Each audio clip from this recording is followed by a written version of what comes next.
Have you ever asked yourself, why am I not happier?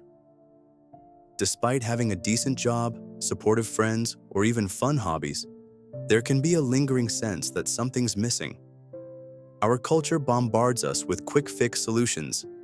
Buy this, try that, upgrade your life, implying happiness comes from external upgrades. Yet often, even after achieving a new milestone or indulging in pleasures, the thrill fades, leaving us back where we started. Happiness can feel elusive and complex. But what if we could dissect the elements that make us feel genuinely fulfilled, not just fleetingly pleased? By blending insights from positive psychology with timeless philosophical ideas of the good life, this exploration can help you go beyond surface contentment. Whether you're chasing momentary highs or seeking a stable sense of well-being, understanding the psychology of happiness might be the key to a richer, more sustainable state of mind. Throughout history, thinkers have wrestled with the nature of happiness. Aristotle called it eudaimonia, a flourishing rooted in virtue and purpose. Epicurus spoke of ataraxia, a calm mind free of anxiety. In modern times, positive psychology, pioneered by researchers like Martin Seligman, shifts the focus from treating mental illness to fostering well-being. Seligman posits that genuine happiness involves elements like positive emotion, engagement, flow, relationships, meaning, and accomplishment, often abbreviated PERMA. So happiness isn't just giddy pleasure or absence of sadness, it's a multidimensional experience. It includes how we interpret events, how engaged we feel, the quality of our bonds, whether we see purpose in life, and how we reflect on accomplishments. Tying in older philosophical perspectives, we see that happiness is less about constant euphoria and more about living in alignment with deep personal values, maintaining a resilient, appreciative outlook on life's ups and downs. One reason happiness can seem fleeting is the hedonic treadmill, the tendency to adapt quickly to new pleasures or changes. Buy a new car, land a promotion, or move to a nicer place, and yes, you'll feel a surge of joy. But soon, that baseline of contentment returns to where it was. In other words, we get used to our upgrades. This phenomenon explains why chasing external rewards alone doesn't produce lasting happiness. Once you adapt, you're back to seeking the next big thrill. Philosophers like Seneca or the Stoics recognized this cycle centuries ago, warning that external goods, however pleasing initially, fail to deliver enduring satisfaction. Modern psychology's hedonic treadmill research confirms that idea, urging us to focus on internal transformations instead of perpetual consumption or achievement. Positive psychology distinguishes between momentary positive emotions, like joy, amusement, delight, and deeper fulfillment that arises from meaning, personal growth, or virtuous living. It's not that fleeting pleasures are bad. They boost our mood and can spark creativity. But if a life is built solely on chasing fun or comfort, it risks superficiality and constant restlessness. Think about the difference between a day spent binge-watching comedies, positive emotion, and a day spent volunteering or creating art, potential flow and meaning. Both can produce happiness, but the second scenario might lead to a more abiding sense of contribution and self-respect. Philosophers from Kant to Aristotle highlight this idea. True well-being often ties to living with purpose and moral integrity. Modern research echoes it, showing that eudaimonic well-being, rooted in meaning and virtue, can lead to more stable life satisfaction than short-term hedonic bursts. We've seen how chasing surface rewards or constant fun can leave us strangely unsatisfied. But what does it look like to break this cycle? Let's consider two individuals who discovered that turning toward deeper meaning, beyond quick highs and achievements, sparked a genuine shift in their well-being. The perpetual party-goer. Mark filled his schedule with parties, concerts, and social events. Sure, he had fun, but Monday always brought a hollow feeling. He realized he was chasing momentary highs without deeper connection or growth. Through reading about positive psychology, he pivoted, keeping some social fun, but also investing time in a local mentorship program. The sense of contributing to others, forging genuine bonds, and seeing young people flourish gave him a stable glow of fulfillment. He still enjoys parties, but they're no longer his main emotional diet. The overworked achiever. Nina poured her life into her career, sure that climbing the ladder meant success, and thus happiness. Although she earned promotions and praise, her internal emptiness grew. After encountering ideas from Aristotle and Seligman, she realized she lacked meaningful relationships or a sense of purpose beyond performance metrics. She made changes, set boundaries at work, rekindled friendships, and volunteered with an environmental group she cared about. Over time, her sense of abiding satisfaction soared, even if she slowed her career's relentless pace. Both Mark and Nina discovered that surface-level rewards can't anchor well-being. Only by engaging purposefully, through personal growth, genuine connections, and a sense of contribution, did they find deeper, more lasting happiness. A central finding in positive psychology is the transformative power of gratitude. Studies show that individuals who regularly note what they're thankful for experience higher levels of optimism and life satisfaction. Why? Because gratitude shifts focus from what's missing to what's present. We notice small blessings, from a supportive friend to a moment of quiet beauty.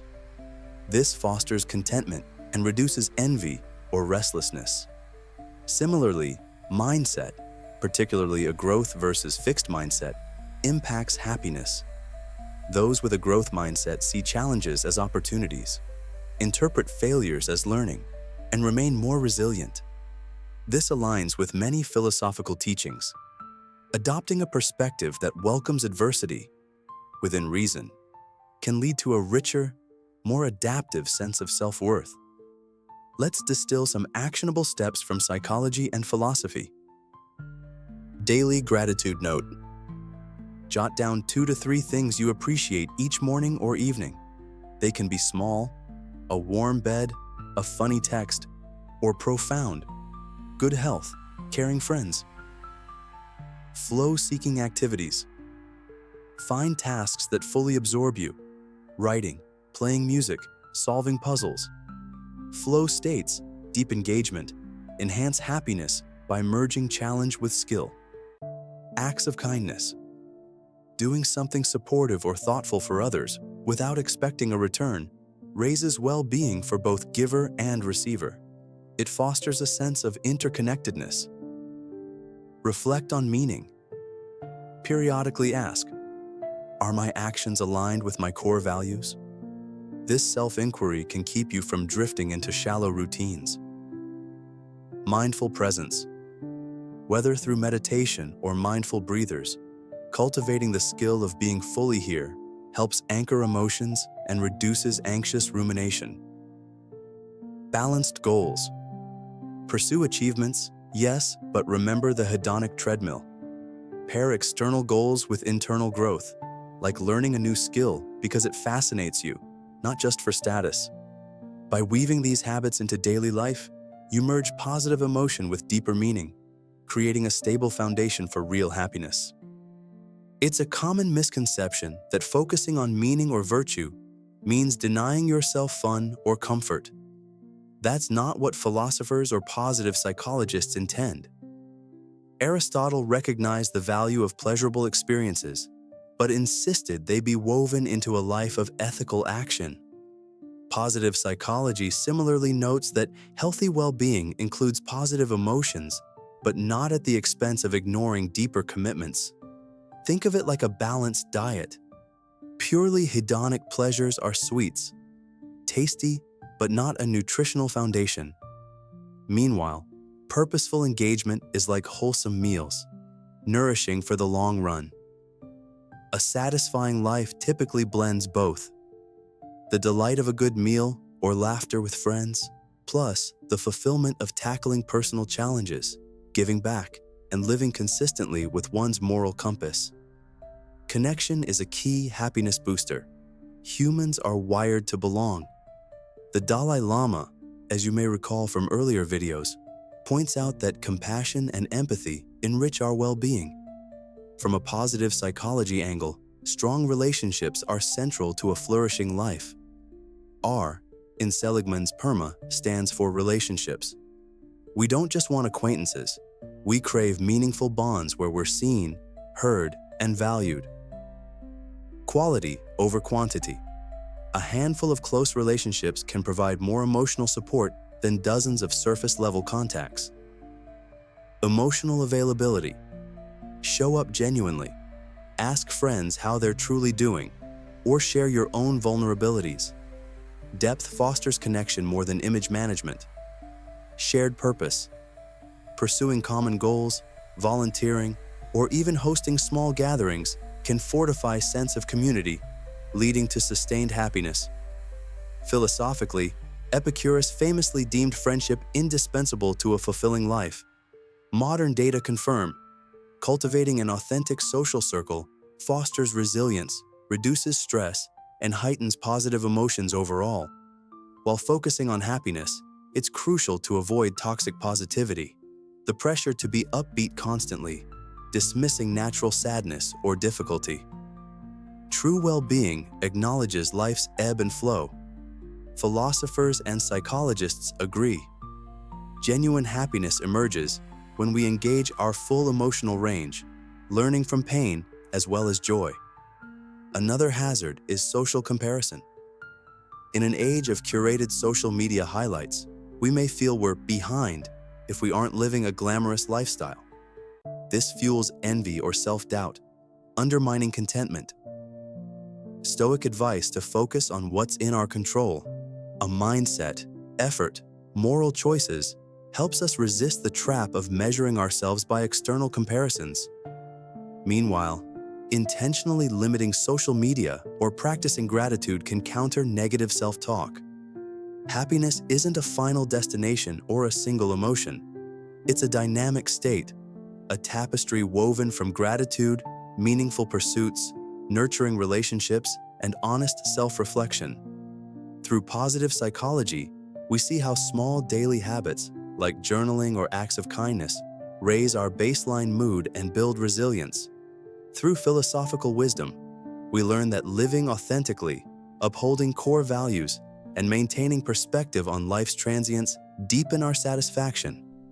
So if you've been chasing ephemeral thrills or waiting for one big win to secure happiness, consider shifting your approach. Focus on gratitude, cultivate flow, invest in relationships, and align your endeavors with what truly matters to you. Let each day be an opportunity to discover small joys that anchor your spirit in fulfillment, not by ignoring hardship, but by integrating it into a more nuanced, vibrant understanding of life's richness. Thank you for joining me on this journey.